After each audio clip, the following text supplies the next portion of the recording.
Hello friends, जय हिंद।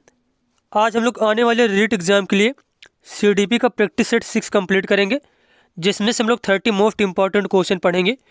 और ये सारे वही क्वेश्चन हैं जो पिछले वर्षों में रीट के एग्ज़ाम में पूछे गए हैं, और कुछ क्वेश्चन इसमें से जो अन्य टेट एग्ज़ाम में पूछे गए हैं और जिनकी आने की संभावना काफ़ी ज़्यादा पेपर में।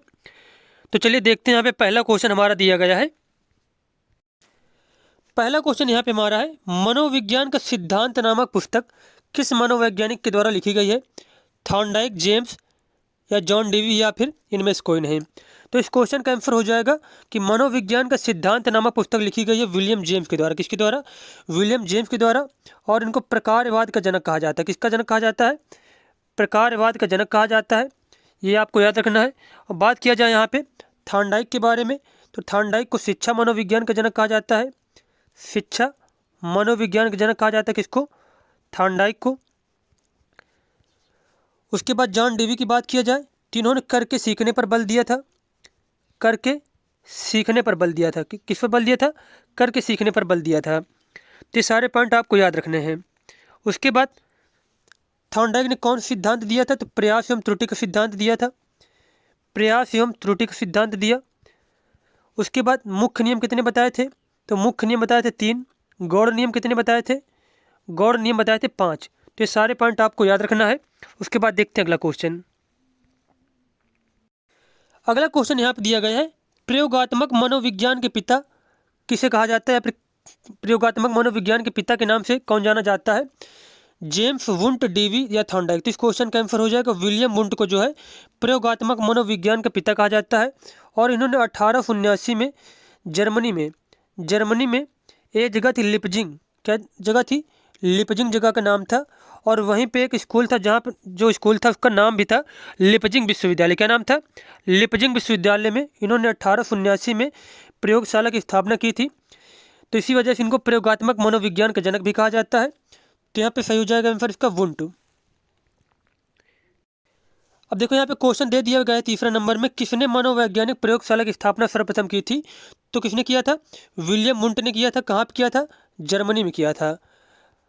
और जर्मनी में जिस स्कूल में की थी उसका नाम था लिपजिंग विश्वविद्यालय। और प्रेजेंट टाइम उसका नाम क्या है? कार्ल मार्क्स विश्वविद्यालय। कार्ल मार्क्स विश्वविद्यालय नाम है उस जगह का। तो ये भी सभी क्वेश्चन आपको याद रखने हैं।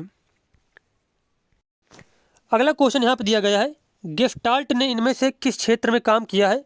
सीखना, प्रत्यक्षीकरण, स्मृति या फिर व्यक्तित्व विकास पर? तो इस क्वेश्चन का आंसर हो जाएगा प्रत्यक्षीकरण पर। किस पर? प्रत्यक्षीकरण पर। और गेस्टाल्ट कौन सी भाषा का शब्द है? जर्मन भाषा का शब्द है। कौन सी भाषा का? जर्मन भाषा का शब्द है। और गेस्टाल्टवाद के जो है जनक माने जाते हैं। जनक कौन माने जाते हैं? जनक माने जाते हैं वर्दिमर। कौन माने जाते हैं? वर्दिमर को जनक कहा जाता है। और गेस्टाल्टवाद के समर्थक कौन थे? समर्थक थे। समर्थक कौन कौन थे? तो Kohler, Kohler, Koffka, Kohler, Koffka. और कौन थे? Kurt Lewin. Kurt Lewin, Kurt Lewin. तो ये पॉइंट आपको नोट करना है। और गेस्टाल्टवाद में क्या होता है कि कोई जो क्वेश्चन हो, मतलब कोई भी जो चीज़ होती है तो उसके समग्र रूप पर अध्ययन किया जाता है।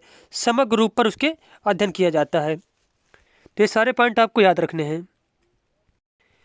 अगला क्वेश्चन यहाँ पर दिया गया है, मनोविज्ञान में किस विचार को प्रथम बल के नाम से जाना जाता है? मनोवैज्ञानिक विश्लेषण को, संज्ञानात्मकता, कार्यवादी या फिर मानवपरकता? तो इसका आंसर हो जाएगा मनोवैज्ञानिक विश्लेषण को। और एक पॉइंट याद रखना है कि मनोविश्लेषणवाद के जनक किसे कहा जाता है? तो सिगमंड फ्राइड को। किसको कहा जाता है? सिगमंड फ्राइड को। और इन्होंने कितने प्रकार के मन बताए थे? तो 3 प्रकार के मन बताए थे। ये भी आपको याद रखना है। अगला प्रश्न यहाँ पे है, निम्न में से किस दूसरे नाम से भी व्यवहारवाद को जाना जाता है? तो सबसे पहले याद रखना में व्यवहारवाद का जनक कौन है? व्यवहारवाद के जनक कौन है? तो जनक है वाटसन। जेबी वाटसन को व्यवहारवाद का जनक कहा जाता है। और इसे जाना जाता है द्वितीय बल के नाम से। द्वितीय बल के नाम से। उसके बाद क्वेश्चन हमारा है, मनोविज्ञान में तृतीय बल निम्न में से किसे कहा जाता है? संज्ञानात्मकता, सामाजिक, मानवीयता परक या फिर ये सभी? तो इसका आंसर हो जाएगा मानवीयता परक को। मानवीयता परक को। उसके बाद क्वेश्चन हमारा है, भारत में प्रथम मनोवैज्ञानिक प्रयोगशाला की स्थापना कहाँ की गई थी? बम्बई, दिल्ली, कलकत्ता, मद्रास। तो इसका आंसर हो जाएगा कलकत्ता में। कहाँ पे? कलकत्ता में। उसके बाद क्वेश्चन है, निम्न में से किसने भारत में प्रथम मनोवैज्ञानिक प्रयोगशाला की स्थापना की थी? तो इसका आंसर हो जाएगा ए सेन गुप्ता ने। किसने? सेन गुप्ता ने। उसके बाद क्वेश्चन हमारा है, मनोविज्ञान व्यवहार का निश्चित विज्ञान है। मनोविज्ञान क्या है? व्यवहार का निश्चित विज्ञान है। यह कथन किसका है? वुडवर्थ। किसका? वुडवर्थ का। अगला क्वेश्चन यहाँ पे दिया गया, लेओ वाइगोत्स्की के सिद्धांत के अनुसार बच्चों को सीखने के लिए क्या महत्वपूर्ण है? इनाम, सजा से बचाव, सामाजिक अंतःक्रिया या फिर अनुबंधन। तो इस क्वेश्चन का आंसर हो जाएगा सामाजिक अंतःक्रिया। क्या जरूरी है? सामाजिक अंतःक्रिया। और लेओ वाइगोत्स्की किस देश के मनोवैज्ञानिक थे? तो रूस के थे। और जेडपीडी के बारे में किसने बताया था? Zone of proximal development. या फिर क्वेश्चन पूछ लिया जाए कि मचान, पूछा भी जाता है क्वेश्चन, मचान ढांचा, उसके बाद पाड़ या फिर इसके फोल्डिंग के बारे में किसने बताया? इनका संप्रत्यय किसने दिया था? तो इसका आंसर हो जाएगा वाइगोत्स्की ने। किसने दिया था? वाइगोत्स्की ने दिया था। नेक्स्ट क्वेश्चन यहाँ पे दिया गया है, हार्वर्ड गार्डनर के बहुबुद्धि सिद्धांत के अनुसार बुद्धि क्या है? क्षमताओं का एक समूह जो किसी व्यक्ति को सीखने की ओर अग्रसर करता है, अनुभव के परिणाम स्वरूप व्यवहार में स्थायी परिवर्तन है, उत्पादों के लिए नए या फिर मूल उत्तर देने की किसी व्यक्ति की क्षमता, किसी विशिष्ट प्रश्न के लिए एकल प्रतिक्रिया उत्पन्न करने की क्षमता। तो हार्वर्ड गार्डनर के अनुसार बहुबुद्धि क्या होती है? तो इसका आंसर हो जाएगा, बहुबुद्धि सिद्धांत के अनुसार बुद्धि क्या है?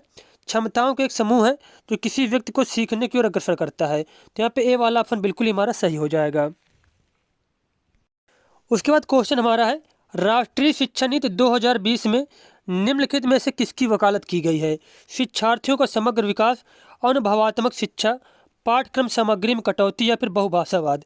तो बात की जाए एनईपी 2020 की, तो इसमें शिक्षार्थियों के समग्र विकास के बारे में बात की गई है, अनुभवात्मक शिक्षा बच्चों को प्रदान की जानी चाहिए, और पाठ्यक्रम जो है सामग्री में उसकी कटौती होनी चाहिए, पाठ्यक्रम कम होना चाहिए, और बहुभाषावाद इस पर भी जोर दिया गया है। तो इसके अनुसार सी ऑप्शन सही हो जाएगा, फर्स्ट, सेकंड, थर्ड, फोर्थ। उसके बाद क्वेश्चन हमारा है, अंतरदर्शन विधि पर बल दिया जाता है। किस पर बल दिया जाता है? स्वयं के अध्ययन पर। किस पर? स्वयं के अध्ययन पर। और इसका प्रतिपादन किसने किया था? विलियम वुंट ने। किसने किया था? विलियम वुंट ने किया था इसका प्रतिपादन। किसका? अंतरदर्शन विधि का। उसके बाद क्वेश्चन यहाँ पर दिया गया है, छात्रों के व्यक्तित्व को मापने और परामर्श देने के लिए जिस पद्धति का प्रयोग किया जाता है, कौन सी पद्धति वह है? निरीक्षणात्मक, साक्षात्कार, प्रयोगात्मक या फिर सैद्धांतिक। तो इस क्वेश्चन का आंसर हो जाएगा साक्षात्कार पद्धति का। किसका? साक्षात्कार पद्धति का।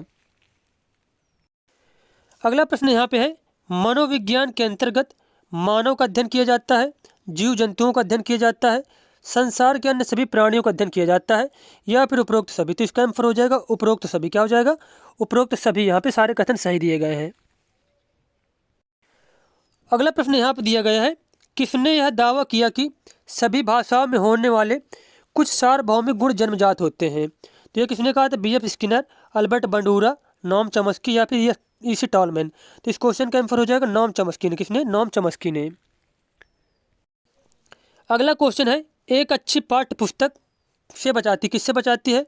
लैंगिक समानता से, सामाजिक उत्तरदायित्व से, लैंगिक पूर्वाग्रह से या फिर लैंगिक संवेदनशीलता से। तो इसका आंसर हो जाएगा लैंगिक पूर्वाग्रह से। लैंगिक पूर्वाग्रह से। अगला क्वेश्चन यहाँ पर दिया गया है, शिक्षा का अधिकार अधिनियम 2009 लागू नहीं होता निःशक्त बच्चों पर, 6 से 14 आयु वर्ग के बच्चों पर, 14 से 18 वर्ष की आयु के बच्चों पर, या फिर बच्चों की नियमित उपस्थिति पर। तो इस क्वेश्चन का आंसर हो जाएगा कि 14 वर्ष से 18 वर्ष के आयु के बच्चों पर लागू नहीं होता है। उसके बाद क्वेश्चन दिया गया है, व्यवहार के निरीक्षण द्वारा किसी के मानसिक दशा का पता लगाना किस विधि की विशेषता है? प्रयोगात्मक विधि, निरीक्षण विधि, गाथा वर्णन या फिर चरित्र लेखन विधि। तो इसका आंसर हो जाएगा निरीक्षण विधि की। किसकी? निरीक्षण विधि की। उसके बाद क्वेश्चन यहाँ पे दिया गया, मनोविज्ञान के संबंध में क्रो एंड क्रो की परिभाषा क्या है? तो क्रो एंड क्रो ने कहा था, किसी व्यक्ति के जन्म से लेकर वृद्धावस्था तक के अधिगम अनुभवों का वर्णन तथा धारणा ही मनोविज्ञान। क्या कहा था क्रो एंड क्रो ने कि किसी व्यक्ति के जन्म से लेकर वृद्धावस्था तक के अधिगम अनुभवों का वर्णन तथा धारणा ही मनोविज्ञान है। तो ये बी वाला ऑप्शन यहाँ पे सही हो जाएगा। अब बात की जाए यहाँ पे, मुझे बच्चा दे दो और बताओ कि उसे क्या बनाऊं, इंजीनियर, डॉक्टर या अन्य। तो ये कहा था वाटसन ने क्या कहा था कि मुझे एक बालक दे दो, मैं उसे चोर, डॉक्टर, वकील जो तुम कहोगे मैं वह बना दूंगा। उसके बाद अगला कथन यहाँ पे दिया गया है, मनोविज्ञान आचरण तथा व्यवहार का विज्ञान है। यह किसने कहा था? यह कहा था मैकडूगल ने। किसने कहा था? मैकडूगल ने कहा था कि मनोविज्ञान क्या है? आचरण तथा व्यवहार का यथार्थ विज्ञान है। और बात किया जाए यहाँ पे कि मनोविज्ञान शिक्षा का आधारभूत विज्ञान है, यह कहा था स्किनर ने। किसने कहा था? स्किनर ने कहा था कि जो है मनोविज्ञान का शिक्षा का आधारभूत विज्ञान है। नेक्स्ट क्वेश्चन है, मनोविज्ञान को आत्मा का विज्ञान किसने कहा था? तो अरस्तु ने कहा था। और मनोविज्ञान का जनक किसे कहा जाता है? अरस्तु को कहा जाता है। किसे कहा जाता है? अरस्तु को कहा जाता है। और आत्मा के विज्ञान के समर्थक कौन कौन से थे? तो प्लेटो थे।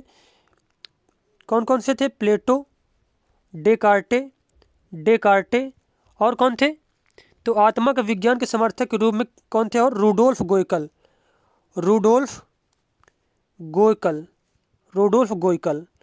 और एक पॉइंट ये नोट करना है आपको कि सबसे पहले मनोविज्ञान शब्द का सबसे पहले यूज किसने किया था? मनोविज्ञान शब्द का सबसे पहले यूज किया था रूडोल्फ गोयकल ने। किसने? रूडोल्फ गोयकल ने। कब किया था? 1590 ईस्वी में। 1590 ईस्वी में। उसके बाद क्वेश्चन दिया गया है, बहिर्दर्शन विधि का प्रतिपादन किया था जेबी वाटसन ने, विलियम मुंट ने, स्टाउट ने या फिर स्किनर ने? तो इसका आंसर हो जाएगा जेबी वाटसन ने। और इनको व्यवहारवाद का जनक भी कहा जाता है। किसका जनक? व्यवहारवाद का जनक भी कहा जाता है जेबी वाटसन को। उसके बाद क्वेश्चन है यहाँ पे, निम्नलिखित में से संज्ञानवादी पद्धति के जनक कौन माने जाते हैं? वाटसन, जीन पियाजे व ब्रूनर, कोहलर व कोफका या फिर कोई नहीं? तो इसका आंसर हो जाएगा जीन पियाजे व ब्रूनर जो है संज्ञानवादी पद्धति के जनक माने जाते हैं। और बात की जाए ब्रूनर ने क्या दिया था? तो खोज अधिगम का सिद्धांत दिया था। खोज अधिगम का सिद्धांत दिया था। उसके बाद बात किया जाए पियाजे की, तो जीन पियाजे ने संज्ञानात्मक विकास का सिद्धांत दिया। कितनी अवस्थाएं बताई थी? 4 अवस्थाएं बताई थी। किस देश के मनोवैज्ञानिक थे? तो स्विट्जरलैंड के मनोवैज्ञानिक थे। कहाँ के मनोवैज्ञानिक? स्विट्जरलैंड के मनोवैज्ञानिक थे। उसके बाद बात किया जाए यहाँ पे, जीन पियाजे के सिद्धांत किस पर आधारित है? तो रचनावाद पर। किस पर आधारित है? रचनावाद पर आधारित है। ये भी आपको याद रखना है। उसके बाद प्रयोग किस पर किया था इन्होंने? जीन पियाजे ने प्रयोग किस पर किया था? तो खुद के बच्चों पर प्रयोग किया था। नेक्स्ट क्वेश्चन यहाँ पे दिया गया, अंतः निरीक्षण विधि के प्रतिपादन कर्ता कौन माने जाते हैं? विलियम मुंट माने जाते हैं। कौन? विलियम मुंट। उसके बाद क्वेश्चन है, अपनी आत्मा में देखना ही अंतः दर्शन है, यह कथन किसका है? तो यह कथन है टीचनर का। किसका? टीचनर का। उसके बाद हमारा क्वेश्चन है, मनोविज्ञान को सर्वप्रथम विज्ञान का दर्जा दिलाने वाली विधि कौन सी है? अंतर्दर्शन, बहिर्दर्शन, प्रयोगात्मक या फिर जीवन इतिहास? तो इसका आंसर हो जाएगा अंतर्दर्शन विधि। नेक्स्ट क्वेश्चन है, शक्ति मनोविज्ञान का प्रतिपादन किसने किया था? शक्ति मनोविज्ञान का प्रतिपादन किया था वॉल्फ ने। किसने? वॉल्फ ने। अगला क्वेश्चन है, TAT व्यक्तित्व परीक्षण की कौन सी विधि का प्रकार है? व्यक्तिनिष्ठ विधि, अप्रक्षेपी, अर्धप्रक्षेपी या फिर प्रक्षेपी विधि? तो बात किया जाए TAT जिसको टैट कहते हैं, तो ठीक है, कौन सी विधि का प्रकार है? तो प्रक्षेपी विधि का। इसका जो निर्माण किसने किया था? मॉर्गन और मूरे ने। किसने? मॉर्गन और मूरे ने किया था। अब यहाँ पे हमारा 30 नंबर लास्ट क्वेश्चन है, शिक्षा मनोविज्ञान अध्ययन करता है आत्मा का धार्मिक परिस्थितियों में, मानव व्यवहार का शैक्षिक परिस्थितियों में, चेतना का असीमित परिस्थितियों में, मस्तिष्क का बौद्धिक परिस्थितियों में? तो इसका आंसर हो जाएगा मानव व्यवहार का शैक्षिक परिस्थितियों में अध्ययन किया जाता है शिक्षा मनोविज्ञान में। तो हमारे जो 30 क्वेश्चन थे वो कंप्लीट हो गए। मिलते हैं नेक्स्ट वीडियो में। धन्यवाद।